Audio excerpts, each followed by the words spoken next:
welcome to Class Unboxed. My name is Teacher Cian and I'm going to be your teacher for today on our first lesson in reading and writing. We're going to talk about patterns of development part 1. Part 2 of this lesson will be discussed next week.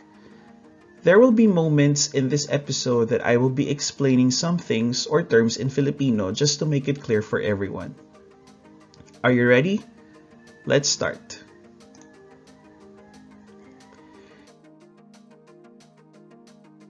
Let us have first our objectives. Number 1. Define the following patterns of development in writing: narration, description, definition, exemplification, and classification.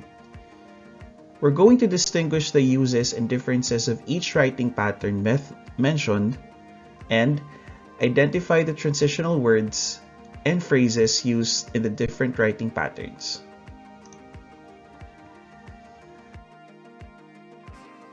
Start with narration.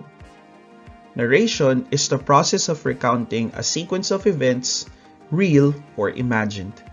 It's also called storytelling. In Filipino, ikaw ay nagkikwento ng iyong nakita or naranasan. Whether the story is fact or fiction, narrative writing tries to relay a series of events in an emotionally engaging way. You want your audience to be moved by your story, which could mean through laughter, sympathy, fear, anger, and so on. The more clearly you tell your story, the more emotionally engaged your audience is likely to be.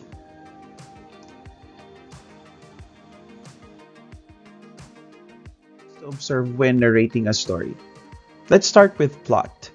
Plot refers to the events as they unfold in sequence. Characters are the people who inhabit the story and move it forward. Typically, there are minor characters and main characters. The minor characters generally play supporting roles to the main character, or the protagonist. Next, we have the conflict or the problem in the story. The primary problem or obstacle that unfolds in the plot that the protagonist must solve or overcome by the end of the narrative. The way in which the protagonist resolves the conflict of the plot results in the theme of the narrative. We also have the point of view.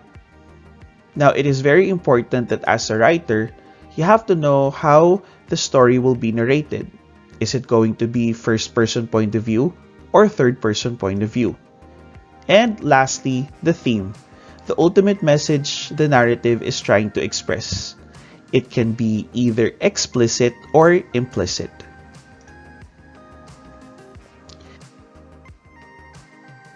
Now, stories typically have a beginning, a middle, and an end, and these events are typically organized by time. Certain transitional words and phrases aid in keeping the reader oriented in the sequencing of a story. The table here is the transition words that we can use for narrating a story. You can check out the example you have in your book on page 3 under What's More section.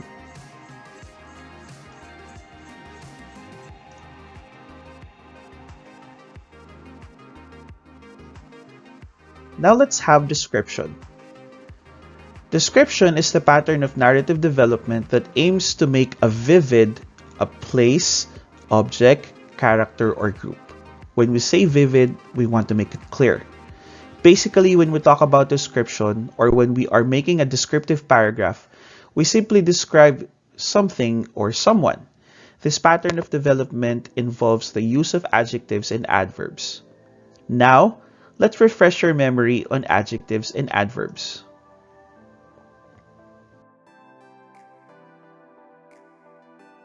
Adjectives, of course, is the part of the speech that describes a noun or a pronoun, while adverbs are words that describe an adjective, a verb, or another adverb.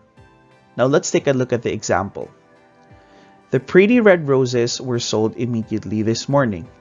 The words pretty and red describe the word roses. Teacher Nanette happily accepted her award. The word happily described the word accepted. How did she accept the award? Happily. You see, description has two types.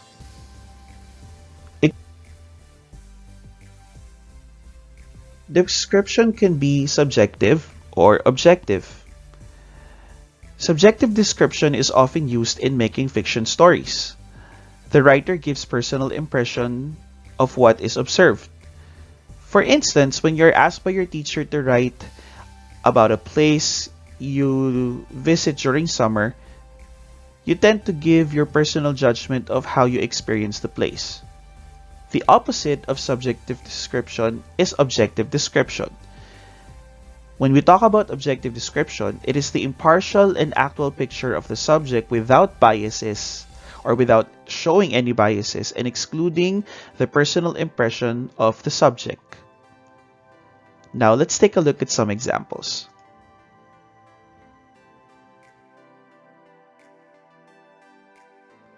Now I want you to read the paragraph and identify the type of description used in the paragraph.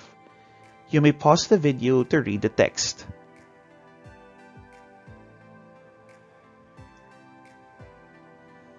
Now, what type of description we have used in the paragraph? The answer is subjective description. As you can see, the writer described the subject, which is Sampaloc Lake, without showing any bias. Let's have the next example. Now, I want you to read the paragraph and identify the type of description used in the paragraph. Again, you may pause the video to read the text.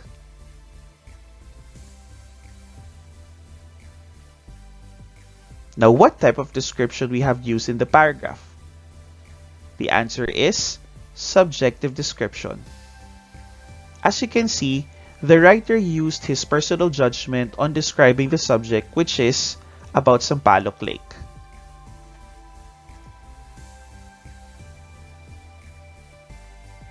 Now, let's move forward to definition.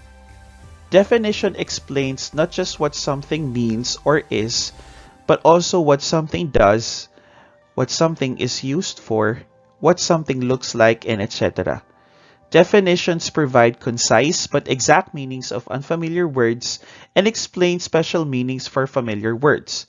They're often used to explain technical words and concepts. What to define always depends on the needs of the reader and the purpose of communication. It can be done in either of the two distinct methods of definition. First is we have the formal definition. It consists of three principal parts: the species, the word, the genus, which is the class, and differentiae. This is usually followed by is and are and the class or general group to which the object belongs. For example, skimming is a reading technique of allowing the eyes to travel over a page very quickly, stopping only here and there to gain an idea.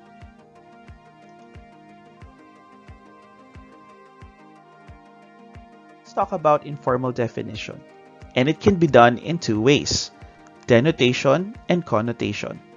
Denotation is the dictionary meaning of the word. Example: rose is a family of prickly shrub with pinnate leaves and showy flowers. Connotation is the secondary meaning of a word and not necessarily included in the dictionary. Example: a dozen of pink roses is usually given to their beloved ones. Connotation rather shows how a writer understands a word based on their own personal or consensual experiences. Now, for the expanded or extended definition, you may check out the examples in your module on page 8.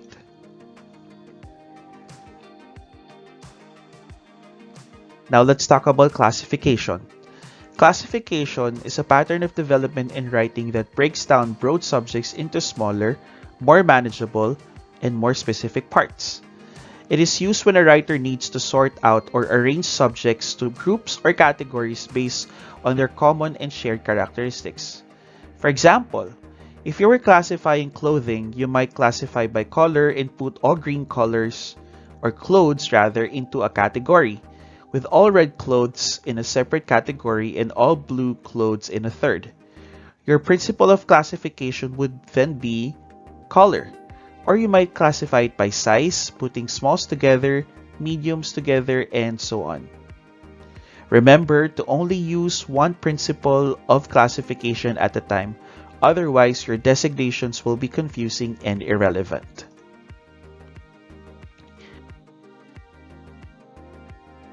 Here are some transition words that we can use for classification. You may pause the video to take a screenshot of the transition words.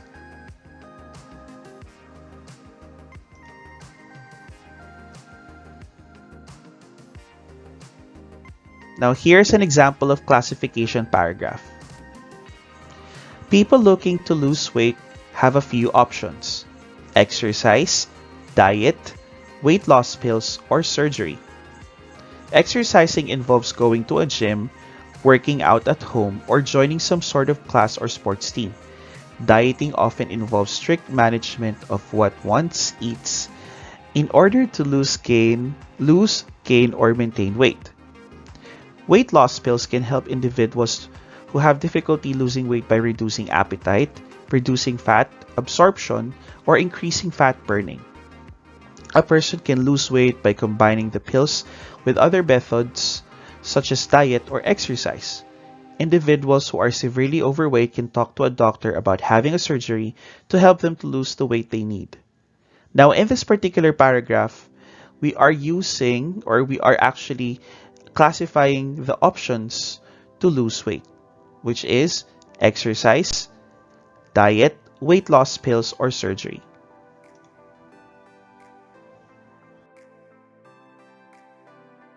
Now, the explanation provided earlier is an example of exemplification. Exemplification is the most common and effective pattern to explain an idea or point. In developing this kind of paragraph, the writer develops a general statement, which is the topic sentence with one or more examples to support it. Here are the transition words that we can use for exemplification. You may pause the video to take a screenshot of the transition words.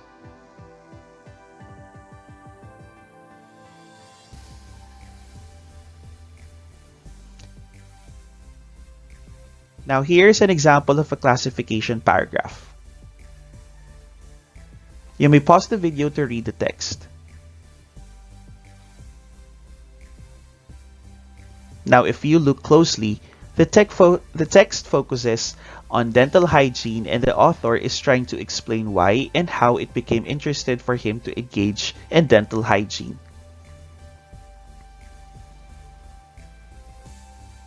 The highlighted part of the paragraph are the examples that he gave.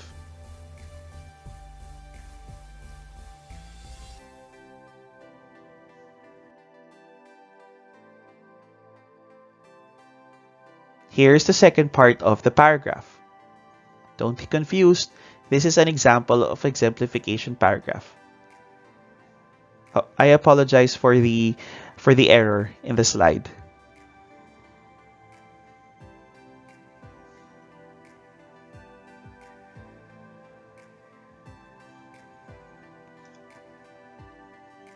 Now let's have a recap.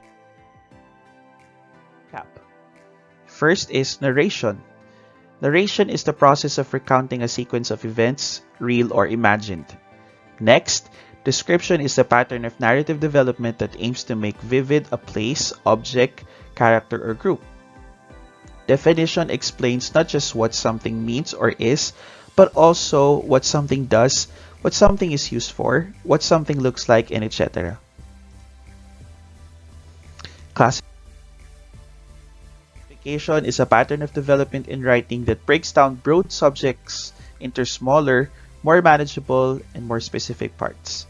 And exemplification is a pattern of development in writing that explains an idea or point.